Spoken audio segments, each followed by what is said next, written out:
When you first quit smoking weed, consuming cigarettes or vape products, or even quitting pornography, you want to focus on the small successes, not the big wins.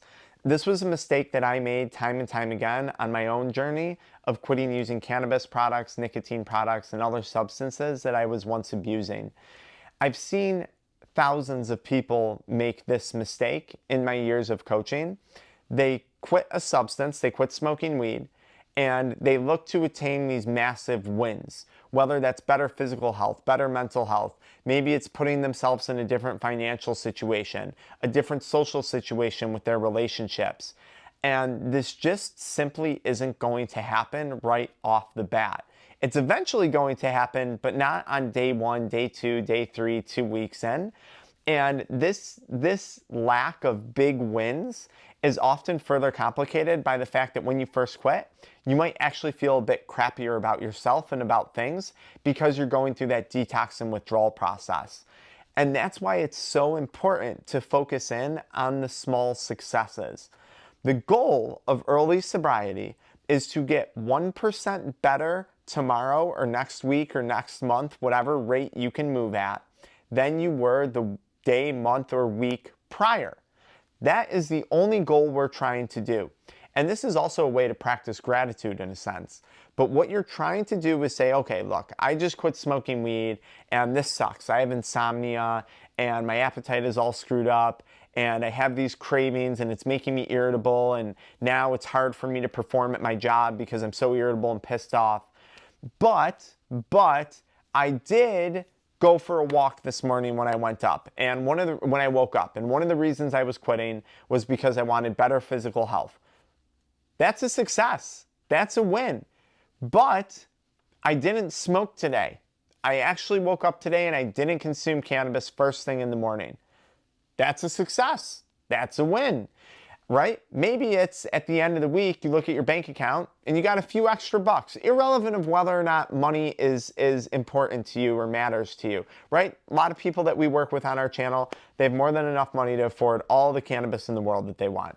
But, right? That's still a win, waking up and saying, hey, there's 50 extra, 100 extra bucks a week in my bank account because I didn't consume cannabis, right? An even bigger win would be taking that money and investing it into whatever it is you're trying to improve while you're quitting cannabis or quitting porn or quitting nicotine. So many times people will also focus on the big wins, and not only will they not achieve them early on, but they will get very overwhelmed trying to achieve them at such a rapid rate. Because, so for me, I would quit consuming cannabis. I'd be like, okay, I'm going to get back in great physical shape, and I'm going to do this, I'm going to do that, I'm going to do this all overnight. And it would just become extremely overwhelming. I would be focused on too many different things at once, right? I very much have entrepreneurial ADHD. I probably have it in that category just in general, right? But I don't care. I would get focused on too many different things at once, when really the only thing I should have been focused on was the small areas of my life that were improving in quitting cannabis and the fact that I was to not consume cannabis. That's often what I tell people in our coaching programs. I'll say, look, you have one goal right now. If your goal is in fact to quit cannabis, if that's what you want to do, your goal is to not smoke.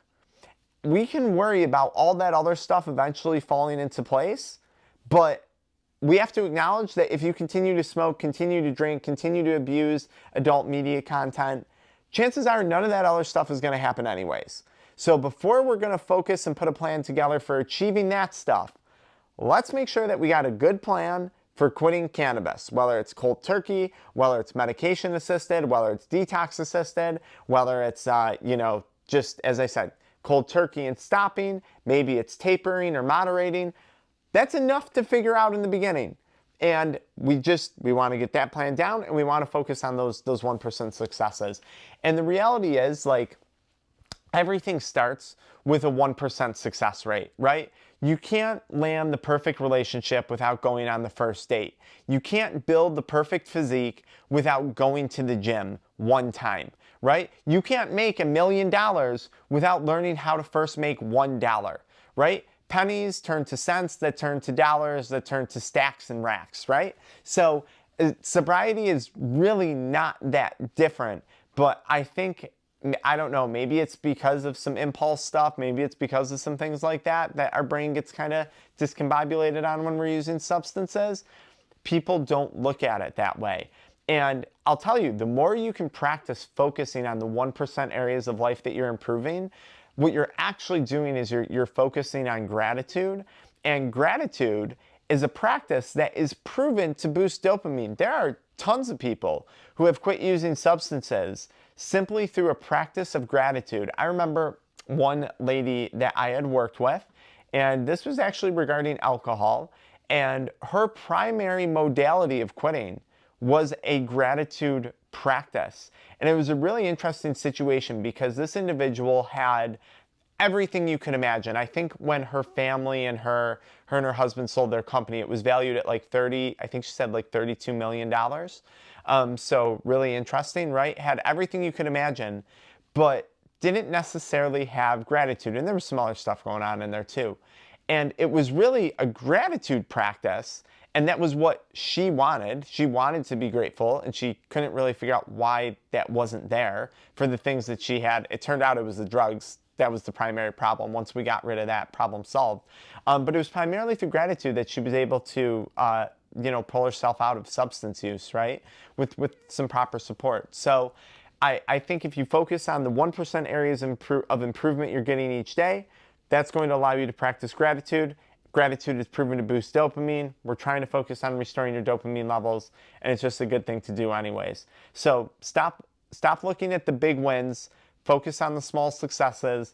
Let those stack up over time, and then you're going to see that we can go after the big wins. And look, here's the reality too. For big wins, when I first got sober, I didn't have the capacity to go after the big wins. It would be like going to play in the championship sports game without ever attending a practice, right? Going to the World Soccer Championships without ever going to a practice. It wouldn't have worked. So like those small successes are really good opportunities to either continue to define or build or redefine some of the skill sets that you need to tackle those big wins, which are typically discipline, confidence, grit, right, tenacity, all traits that you already have, by the way. It's just a matter of redefining those traits and redirecting them into the big wins. But you do that by focusing on the small successes, not overwhelming yourself, and then going after the bigger stuff later on. So if you like this video, check it out. I got a free training below, link in the video description, on quitting nicotine and cannabis products for our one-on-one addiction exit protocol. Check out that free training.